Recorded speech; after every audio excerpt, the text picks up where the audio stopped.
Primero, las variables evaluadas deben ser importantes para el deporte. No es lo mismo, por ejemplo, las necesidades de un levantador de la halterofilia de un deporte de resistencia. ¿Qué tan importante podría ser medir el VO2 max para un halterófilo? Entonces, recordemos que las variables, la importancia de una variable viene determinada por los caracterizadores. Por ejemplo, otro ejemplo también, ¿qué será más importante medir en una gimnasta? ¿El umbral anaeróbico o la flexibilidad? ¿Qué será más importante medir en un deporte como el voleibol? ¿La fuerza explosiva o el VO2 max? Entonces, todas las variables que nosotros vayamos a medir y controlar deben ser importantes y relevantes para nuestro deporte. No podemos medir variables que no influyen en el resultado deportivo. Las variables que vamos a evaluar, sea fisiológicas, biomecánicas, antropométricas, sea el tipo de variable que vayamos a medir, debe ser importante y debe ser relevante. ¿Por qué?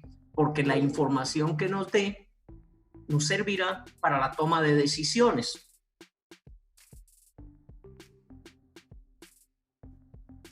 Utilizar el test correcto tiene que tener una validez, tiene que ser fiable y válido. Por ejemplo, en la gráfica que tenemos en la pantalla es un test de Conconi. Yo no sé si algunos están familiarizados o lo conocen. El test de Conconi lo que expresa es que a un incremento de la intensidad, a un incremento lineal de la intensidad, corresponde un incremento lineal de la frecuencia cardíaca. Pero existe un punto a partir del cual existe un punto de inflexión, que es el que hemos marcado aquí con un cuadrito, a partir del cual, de ese punto de inflexión, somos capaces de continuar incrementando la intensidad, pero que la frecuencia cardíaca rompe su comportamiento lineal. Muchos autores o muchos fisiólogos critican y hablan de que el punto de inflexión encontrado realmente no corresponde al BT2. El BT2 es el umbral ventilatorio 2, análisis o una espirometría correspondería al punto donde el análisis de gases inspirado y expirado es igual a 1. O lo que es el punto a partir del cual se dispara la acumulación de lactato. El test de Conconi para muchos no tiene el grado de fiabilidad. ¿Qué otro test en esta parte que nosotros estamos analizando como ejemplo? Porque aquí cada quien lo tiene que ir adaptando a las características y necesidades de su deporte. Es, por ejemplo, ¿qué test es capaz de medir las variaciones de lactato cuando pasan de 1? Pues un análisis escalonado de lactato sería más fiable y más válido que el test de Conconi. Especificidad. Por ejemplo, podemos tener 3 deportes en el cual el consumo de oxígeno sea la variable más importante. Aquí en este ejemplo tenemos 3 deportes cíclicos como son el ciclismo, el remo y la carrera. Cuando hablamos de especificidad es que no es lo mismo si yo soy corredor que me determinen el VO2 max en la cicle y a la inversa. Para hacer unas mediciones de VO2 max es importante hacerlos en el gesto competitivo, porque, por ejemplo, en el remo, la mayor cantidad de musculatura implicada en el gesto está en el tren superior. Por consiguiente, la especificidad de los músculos implicados son muy diferentes al ciclismo. Y aunque, por ejemplo, aquí en este ejemplo nosotros vemos un ciclista y un corredor, sin embargo, en el gesto no trabajan los mismos músculos. Los que conocen un poco estos deportes, sabemos que, por ejemplo, aquí en el ciclismo trabaja más el glúteo y el cuádriceps, mientras que en el atletismo hay una gran participación, principalmente en la fase excéntrica de la amortiguación en el movimiento de los isquiotibiales. Por consiguiente, si yo utilizo un test de medición de VO2 max o determinación de VO2 max corriendo para un ciclista, la información que me está dando ni es específica ni es 100% fiable. Otra de las características que debe tener un test es que debe ser estandarizado. Lo que significa esto es que cada vez que nosotros aplicamos un test, ya sea un test de fútbol, un test en un deporte de combate, en un deporte cíclico, debe tener las mismas condiciones o las mismas características para su realización. En este caso, estamos poniendo de ejemplo un test de lactato. En cada vez que vamos a realizar nuestro test, tiene que tener el mismo número de escalones. No podemos hacer, en un caso de un test de 7x200, que es un test típico de la natación, con lactato, un test progresivo de 7x200, no podemos hacerlo una vez de 5 repeticiones y en la próxima hacerla de 8. La duración de la pausa.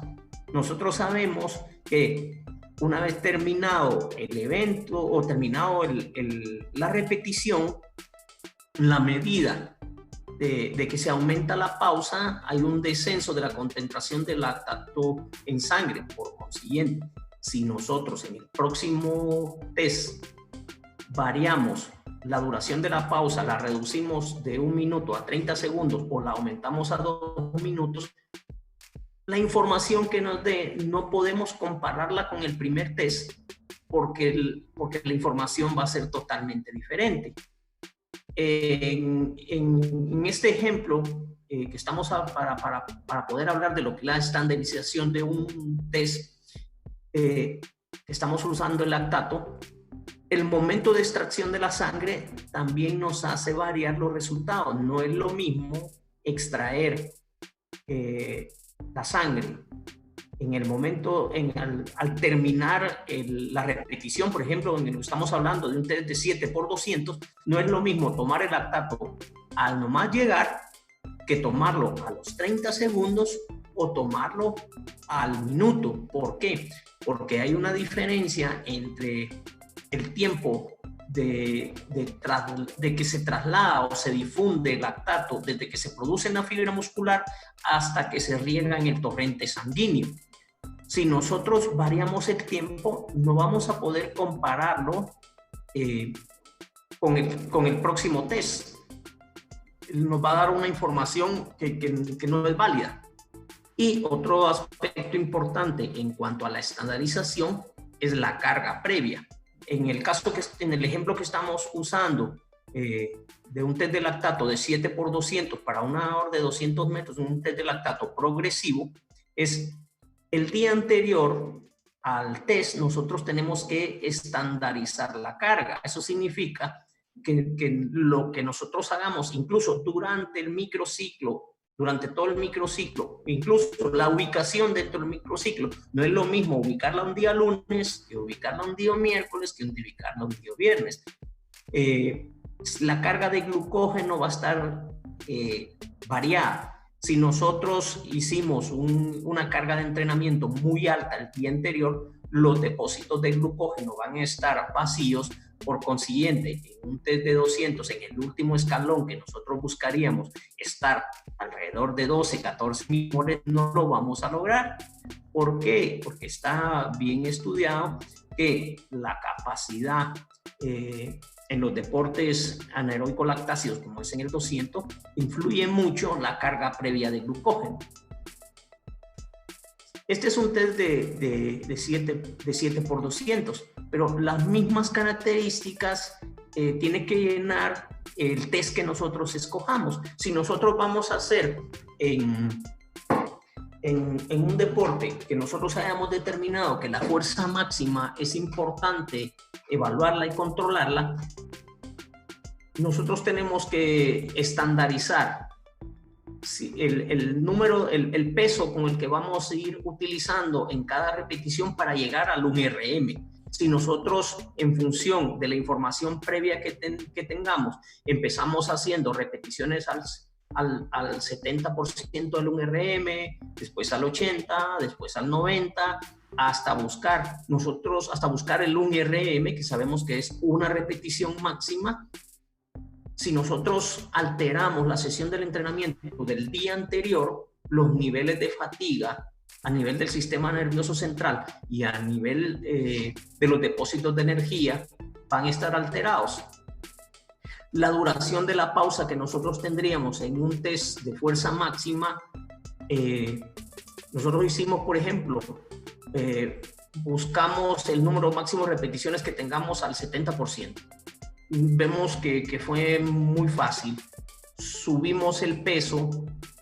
¿Cuánto tiempo vamos a dar de descanso previo a la realización de la otra serie? ¿Verdad? Entonces vemos que estas características de estandarización no se refiere más que desde el día anterior o los días anteriores. Tenemos que guardar las mismas características para que la información que nos dé pueda ser comparada con el test anterior. Cuando hablamos de control y seguimiento, nosotros, como lo vimos en la parte inicial de que esto es un proceso, para nosotros podemos evaluar si estamos logrando los resultados que nosotros buscamos.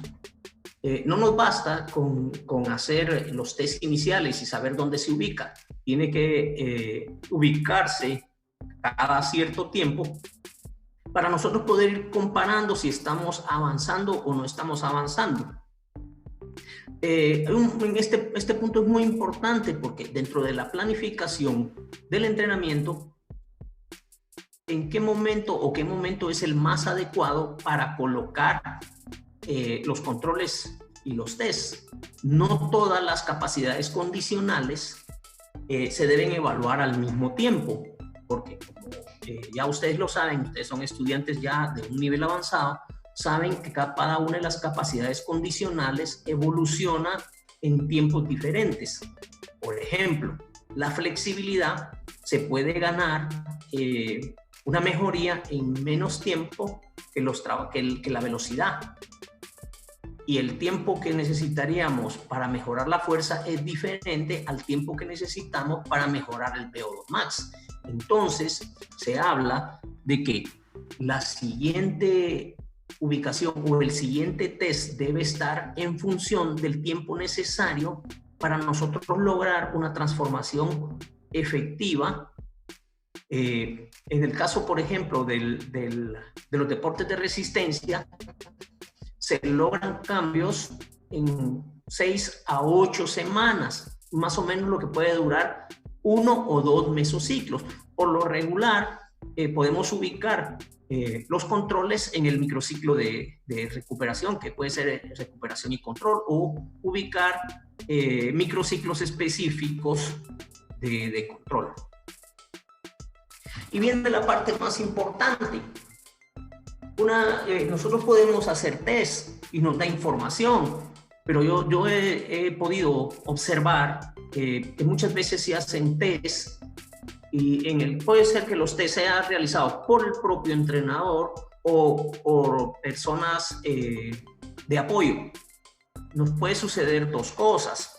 Número uno, si el test es realizado fuera del entrenador, que posiblemente no le llegue la información. Y si no le llega, ¿cuál es el objetivo importante? El objetivo de realizar los test es la toma de decisiones. Si nosotros evaluamos, pero no tomamos decisiones en función de los resultados, solo estamos perdiendo el tiempo, estamos cumpliendo con una programación, pero no sabemos qué es lo que estamos logrando. En este caso, estamos haciendo, en el ejemplo que les estoy poniendo, un análisis de resultados de 4 test de lactato. Vamos a ir analizando cada uno de ellos.